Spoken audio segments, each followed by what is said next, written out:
Miami's first preseason game is in the books, and we break down what went right and wrong and why Nikola Jovic and Andrew Wiggins look poised to break out on today's episode of Locked On Heat.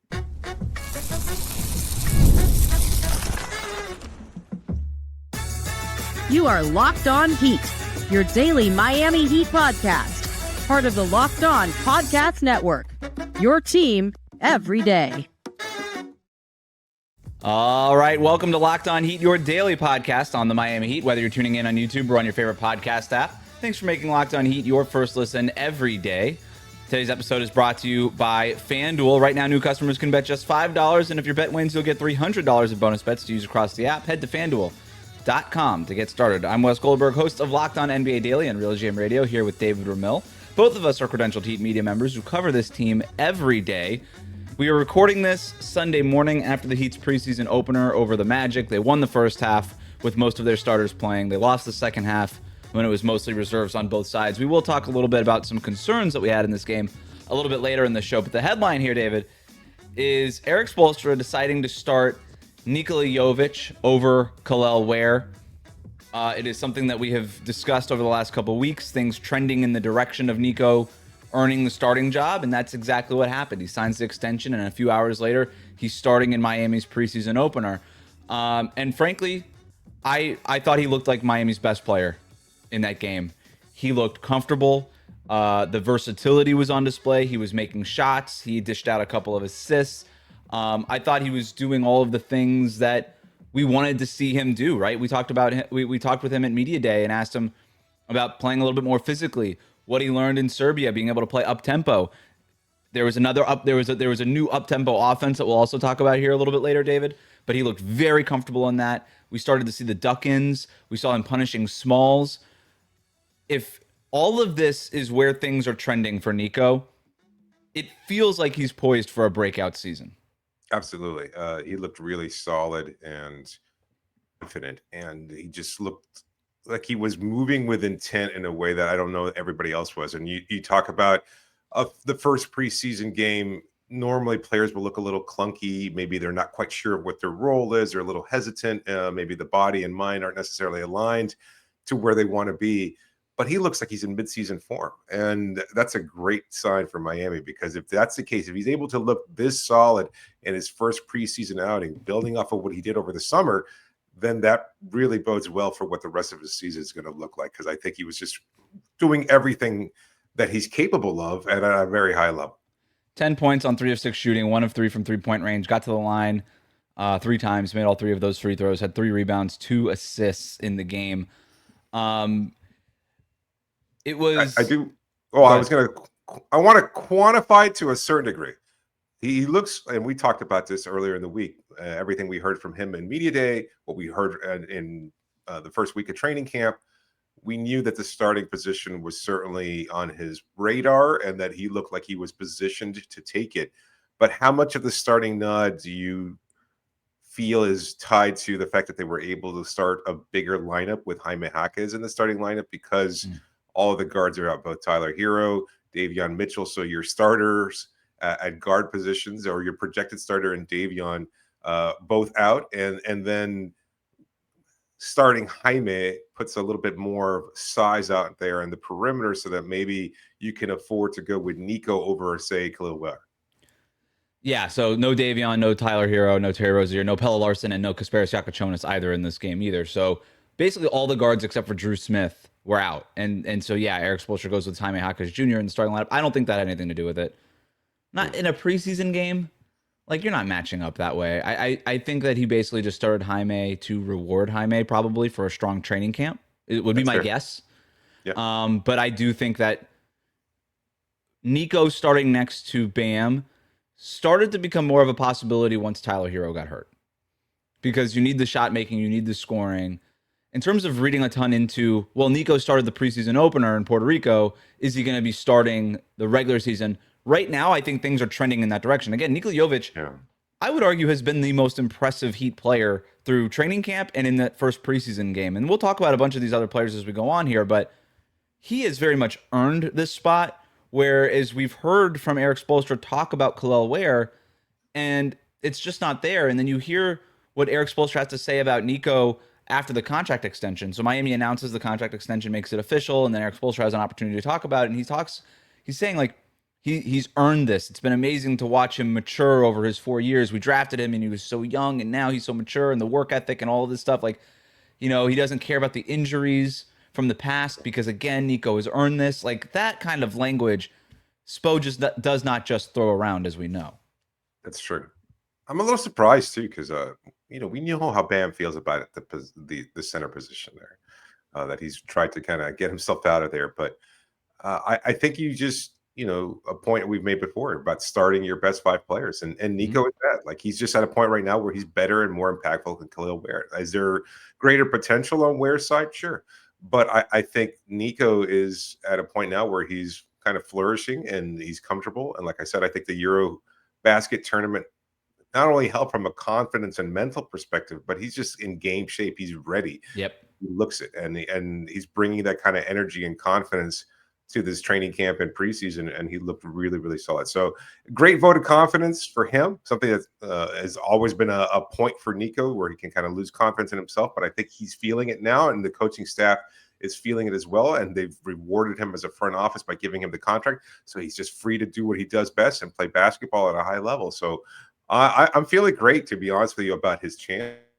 as continuing as a starter, because I think he just does look that good. To your point, I agree with you. I think he's been the best player in a Heat uniform based on everything we've heard and seen, and he just does look ready to.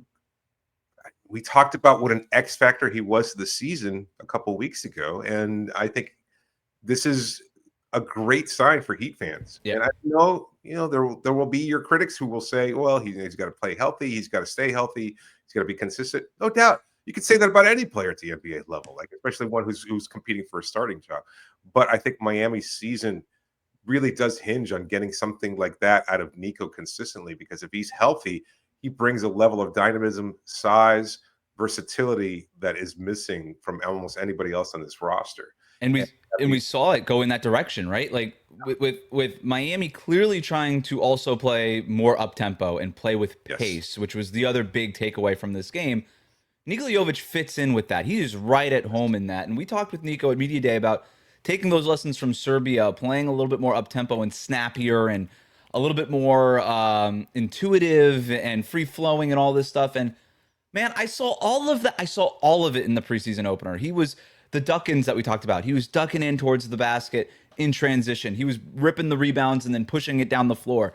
He was attacking smaller players. He was seeing them in the post and being like, okay, I'm going to go in and I'm going to establish post position. And what I loved about that, his teammates were looking for him in those instances. Now, it didn't always result in points. I don't really care about any of that. I don't care. I don't care that they lost this preseason game. I don't care. It's a preseason. Absolutely. Nobody cares. Right. I'm about the process over the results. And right now, it felt like Nico was so at home and so comfortable in what this was in the offense that Erik Spoelstra seems to be trying to put together, that I am doubly confident that it's Nico's starting job to lose at this point, because he's comfortable. It serves him in a way that the system doesn't really serve somebody like Kel'el Ware in the same way, right? Like, Nico kind of flourishes in this kind of system, but that was the other thing that stood. Go ahead. You made a great point about the teammates looking for him, because I don't think we've seen that. Yep. We've seen flashes of it here and there, but the fact that it's not just Nico's confidence or the coach's confidence, it's the fact that the teammates know what he's capable of and are looking for him to create opportunities for himself. I think that speaks volumes. That's how much faith they have in his ability and the knowledge that he can be dominant. And we're talking about a really big Orlando team that plays defense at a high level. Sure, they're missing a couple of players themselves. They're integrating Desmond Bane. None of that matters. Like, it's a preseason. Every team is going to go through some changes here and there. But the fact that Nico was able to do this against a really solid Magic group that plays defense at a high level, I think really speaks volumes that the teammates were looking to him and recognizing that he had those mismatches, something that we have not seen from them in the past. He had a beautiful, like, step back three-pointer in that game. He finished a play with a lob. He was running down the court. It was, again, just a tremendous game from Nico. One other interesting note here. Again, starters only really played the first half, and Bam and Nico played most of the first half, and Kel'el got most of his minutes in the second half, although he did play a little bit in the first half as the backup center. But we didn't see any minutes of Bam and Kel'el together. Yeah. I thought maybe we'd see it for a couple of minutes, maybe at the end of the first quarter or something like that. Nope, none of that. I'm not reading too much into that, again, because the rotations were all weird. A bunch of guys were out. The starters basically didn't play the second half, so you were kind of just doing different things. But just one thing to note. We'll talk about the tempo a little bit more coming up next. Plus, we're also going to talk about Bam Adebayo and why his game wasn't as bad as the box score might lead you to believe.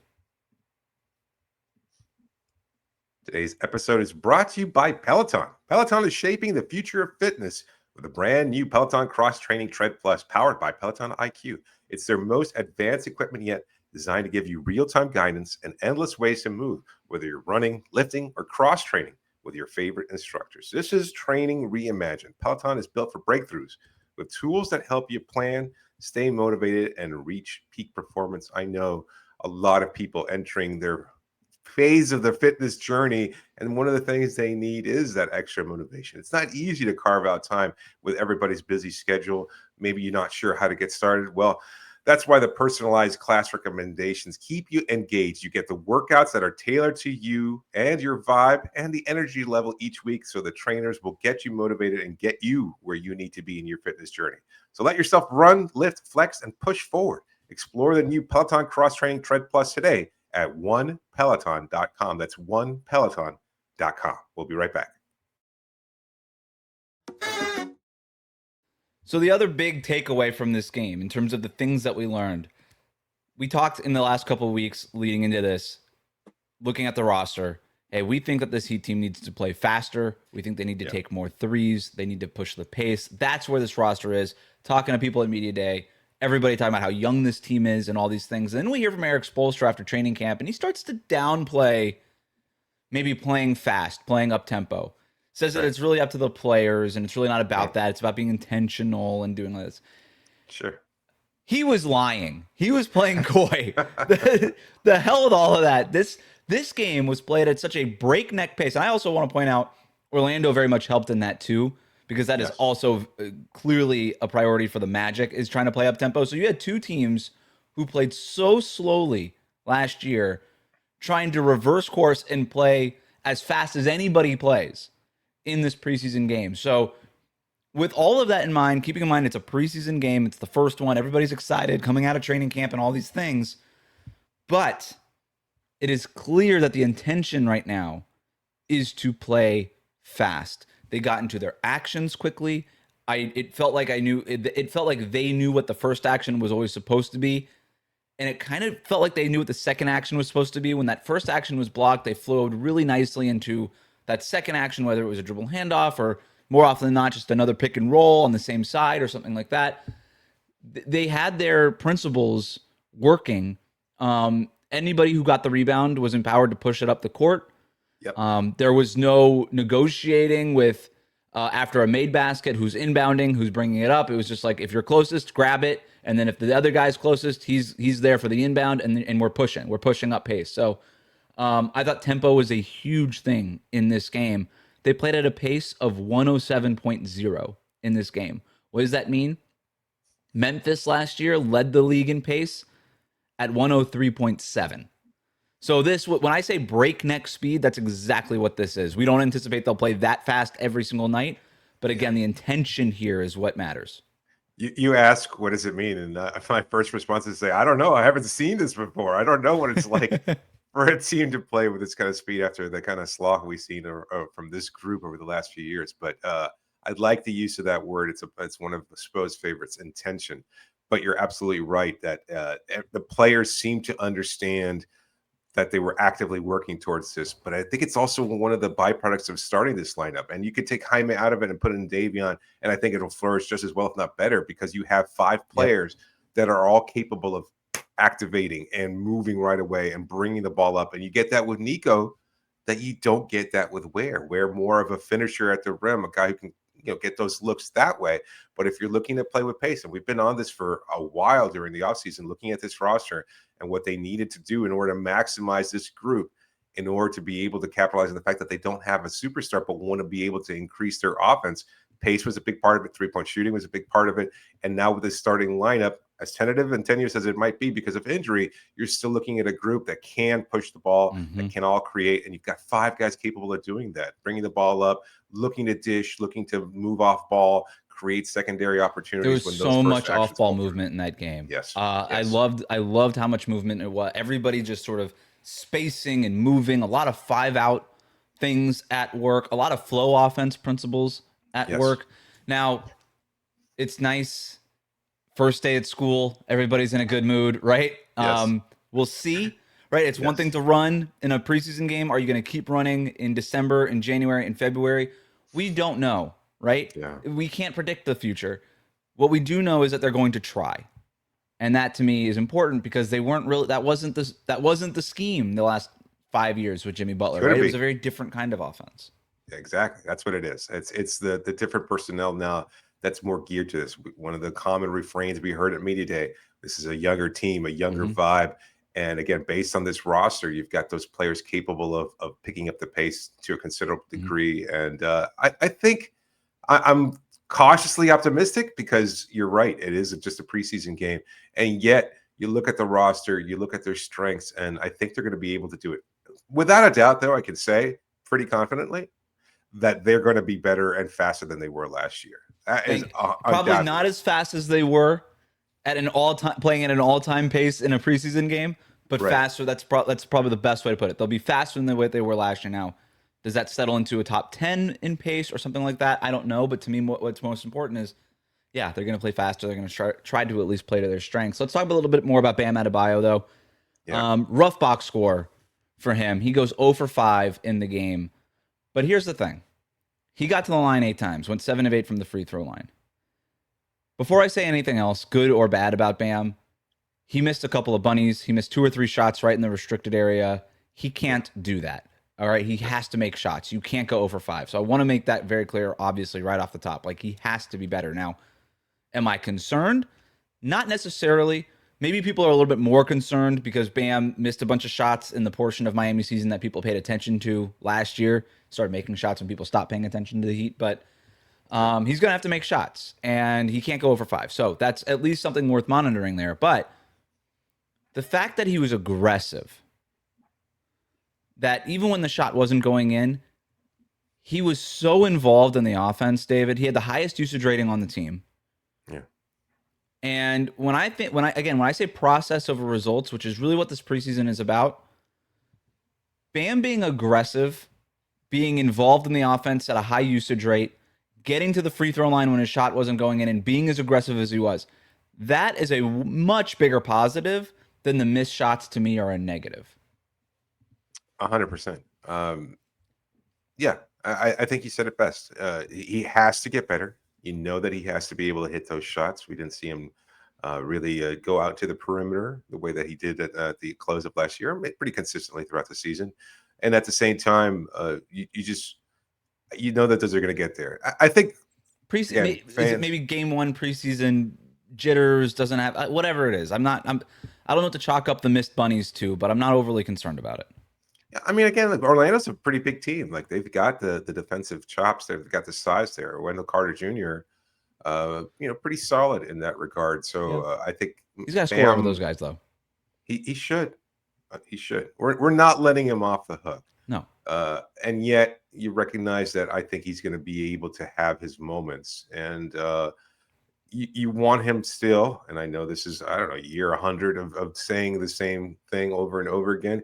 He has to be more aggressive, but I think he also looked the part. The getting to the line, with Jimmy off the roster, where are those free throws going to come by? And we saw a jump in that department from Tyler last year, but somebody else needs to be able to complement him and step up accordingly. And I think Bam is poised for that because he does have the expanded range now where it kind of keeps a defender guessing a little bit. Is he going to pull up? Is he going to be able to drive past me? And we know that Bam's size and speed is such a great combination because he can get past those initial defenders, or he can still attack authoritatively in the painted area. I think he's going to get his free throw. I would say he's poised for a career high free throw attempts per game because I think he's just at that level. And I think he recognizes that's something necessary for him. Hopefully it doesn't lead to injury or anything along those lines, but as a building block for this team and a central player of what they're looking to do moving forward, he has to be much more consistent in that regard. And yesterday was certainly a good sign of that. Staying aggressive when the shot isn't going in. We have seen Bam on nights where the shot isn't falling, take a step back and just be like, okay, I guess I'll just do the dribble handoff thing for the rest of the night, because was not the case, right? He got to the line. He was putting pressure on Orlando's defense. All we want to see from Bam is to be aggressive, right? That's the only thing. That's the word thrown around all the time with Bam. Be aggressive. And he was. And he had a usage rate of over 27% in that game, highest on the team. Yeah. Like, he's so involved in the offense. He'll make the bunnies. The shots will go in. Other nights, the shots won't go in. That's the case for everybody, right? But when Stars. there's nights where the stars don't.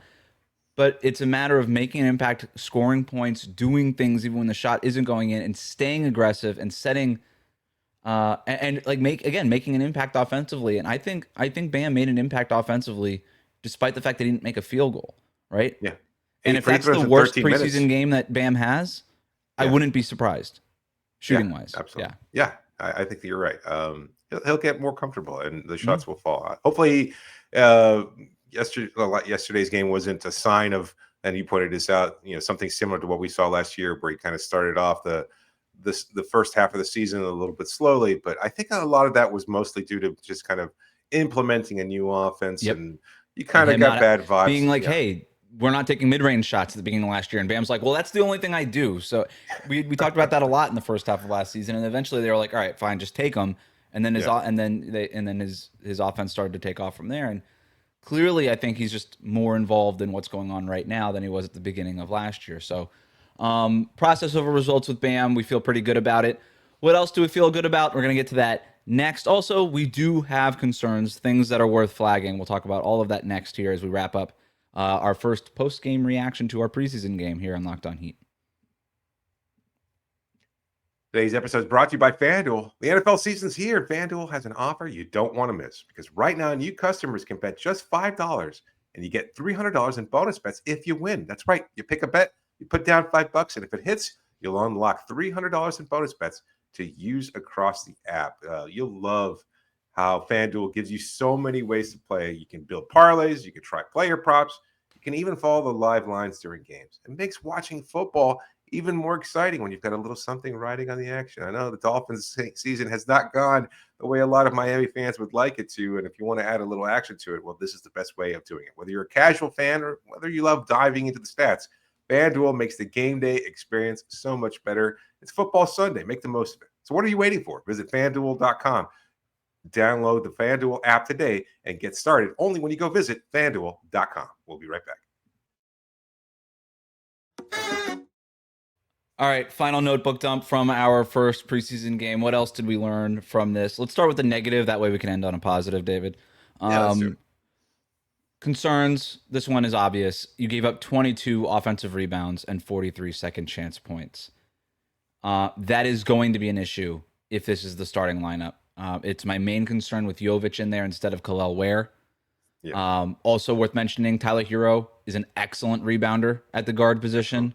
Wiggins and Powell were non-factors on the boards in this game. They have to be better on the boards. Now, the Orlando Magic are an abnormally very good rebounding team. Yeah. So you have a little bit of, that's part of what they do, and Miami kind of figuring out what they do. Erik Spoelstra was asked about it. He said that they definitely have to work on it. But I do think it is a concern when you look at what the starting lineup looks like. Jaime Jaquez Jr., not a great rebounder at that spot. Wiggins, Powell have to be. Wiggins can be a very good rebounder when he's engaged, and there's other nights where like, is he ever going to grab a rebound? They have to be better. They have to be. They cannot give up 43 second chance points and expect to win games in the season.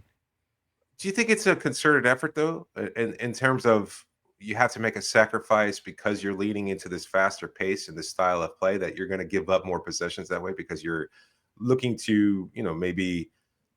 Just pick up the pace, initiate action sooner. And if that means giving up the rebound here and there, it's just a byproduct of that. Because I kind of feel like that's where it was, where you had some players maybe be a little less aggressive or maybe out of position a little bit because they were already kind of trying to figure out how to. Yeah. That's that was exactly what my thought was when I was kind of combing over the stats this morning, David. And I actually went back and watched a bunch of the first half, and I expected to see specifically Powell and Wiggins when the Magic put up a shot leaking out to try to beat them in transition.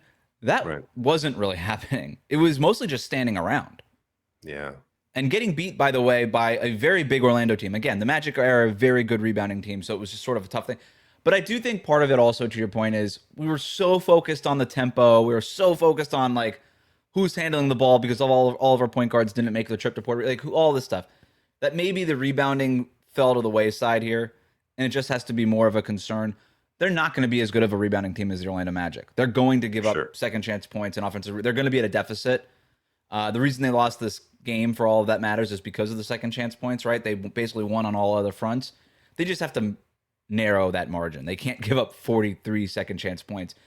But that's the thing, right? Is if you're going to start this lineup with presumably Davion Mitchell in the Jaime spot, then you're going to have to figure out ways to gang rebound. You're going to have to figure out ways to narrow that margin to the point where you're not the worst rebounding team in the league, which is what they basically were acting like last night. And if you can win in the other spots, then that's how you win games. Yeah, it makes sense. I'm trying to recall. Davion is solid rebounder despite his size. Aggressive in that regards, good at using his physicality to box out a little bit to create those opportunities for elsewhere. But I mean, Nico is just starting to round into being. It's Nico. He's got to be better. And Wiggins. Those guys have to be better. Yeah, Wiggins. Look, Nico. That's been a weak spot for him throughout his career. For all the other things that he does well, rebounding and kind of level of aggression, not a strong suit for him yet. But Wiggs is just too lanky and long to be able to just give up on a play like that where he sees the ball carry him off and just kind of let it go to somebody else. Zero rebounds. Zero rebounds in 12 minutes. You got to be better. That said, I don't want to go off on Wiggins too hard here if we're going to go to the positives. Yes. He looks really good. Outside of the non-factor on the boards, right? Like Wiggins was pretty excellent. 11 points on 4 of 6 shooting, made both of his 3-point attempts, did have 2 assists, had a steal in that game, looked much more comfortable right away. It was a really strong performance overall, I thought, from Andrew Wiggins in a system, again, that can utilize a little bit of his strengths. Yeah. What he did poorly really stood out, but what he did well also really stood out. And that's where you're kind of looking to it. Yeah, stood out more. You're looking at his strengths there. He was forcing turnovers. He was quick in the pace. He was aggressive with the shot making, hit a 3. Like he looked really solid in every regard and just using his size and speed to get to the rim. And so if you're looking, and this is what we expected from him when he joined the team last year, again, not a star, never will be. And that's not the hope. He's not replacing Jimmy Butler. But is he a very good complementary player because he's a two-way player because of the size and speed? Absolutely. And that being the case, he looks like he's going to have a really solid season. And I think you used the right word. He's embracing his role, and he knows how to flourish alongside guys like Bam and eventually Tyler Hero. Dru Smith played his first game since returning from his Achilles tear that he suffered in December. 7 points, 3 of 5 shooting, made his 1 3-point attempt in this game, had a rebound. Had a steal, had 2 blocked shots in this game, did turn the ball over twice, did all of that in 10 minutes. I thought he looked really good. More importantly, he was out there with basically 0 restrictions. And with all the point guards being hurt, except for Dru Smith, Spo decides to bring Dru Smith off the bench so that second unit that played in the second half had somebody to run the offense. I thought that was smart. It allowed Dru to kind of do his thing, explore the studio space a little bit, and just kind of get back onto the court for the first time since December. So it was great to see him out there. I've done such a 180 on Dru, like over the last few years, because at first he felt like the scapegoat of what was wrong with the team, kind of relying on scrubs and guys like, I mean, that's unfair. Undrafted a little harsh. guys. Yeah. You don't want to just bolster it, especially when they were at that point looking at themselves as championship contenders or playoff contenders. And he felt like part of the problem. And yet, he's just worked so hard to get here. And every time you see him now, like he feels this was very much like what we saw from him at the end of last year or the middle of last year before he got hurt. Like when he was just making winning plays and impacting the game and constant effort and doing all the little things. And he looked really solid. So great to see him. Again, preseason game. You wonder how he's going to fit into the rotation. But I have a hard time seeing Spo not giving him minutes at some point just because of what he can do when he's out there. Yeah, and that's like, of all the people to like not matter that it's preseason versus regular, he suffered an Achilles tear and now he's healthy, Yeah. right? Yeah. Just a few months ago. So the fact that he's out there is the really important thing with Dru Smith. Last guy that we want to talk about here, Norman Powell, makes his Heat quote unquote debut, preseason debut, whatever. What I found really interesting, David, not asked to run the offense. And I thought with Tyler Hero out, and then especially in this game where so many of your guards didn't make the trip, were they just going to put the rock in Powell's hands and say, all right, man, you think you could be a featured guy? Show us. And they did the opposite of that. He was very much a complimentary piece in this game. I don't think he was bad. That's not what I'm saying. He had 5 points, 2 of 6 shooting. It wasn't the best night for him. No, it wasn't. But the fact that they're not asking him to be this featured guy, I thought was interesting, especially when you didn't have any real guards available in this game, so point guards available in this game. So is that a sign of things to come with Norm Powell? Was this just a one-off? I don't really know, but he did hit a really nice pull-up three-pointer in this game, spaced the floor well. I thought attacked the basket pretty well overall, even if the shot wasn't going in. So that was my biggest takeaway, though. Not asked to run the offense, being more of a complimentary piece, which is frankly probably what he's best at.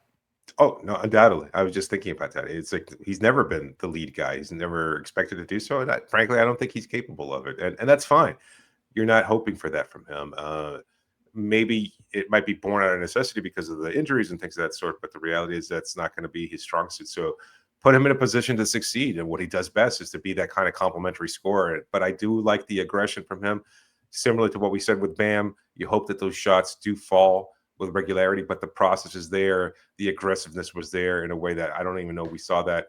We saw a little bit of that from Bam, but he just, again, kept attacking, was able to put the ball down and move towards the paint with intention.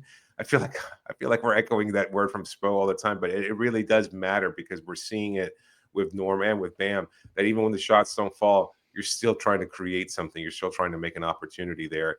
And eventually those shots will fall. He's just too good a scorer for that not to be the case. He might not be what he was last year, but he doesn't have to be either. And I still think that what we saw from him was a positive sign, and hopefully he'll continue to build off that. Anything else from this game that stood out that we didn't get to before we get out of here quickly? I mean, some of the guys at the end of the bench are the guys competing for minutes, but you never really know how much they're going to be playing anyway. Simone, I guess he was okay in his outing there, but can you read too much into Keshad Johnson or Myron Gardner? Keshad Johnson had a nice reverse layup in that game. That was pretty sick. Good to see him out there. Let us know what you think in the comments section. What was your big takeaway from Miami's preseason opener? For now, thanks for making Locked On your first listen every day. For your second listen, go find Locked On Fantasy Basketball. Josh Lloyd hosts the #1 fantasy basketball podcast, giving you daily tips and helping you win your league, all while making you a smarter NBA fan. Find Locked On Fantasy Basketball on YouTube or wherever you listen to podcasts. Part of the Locked On Podcast Network, your team every day.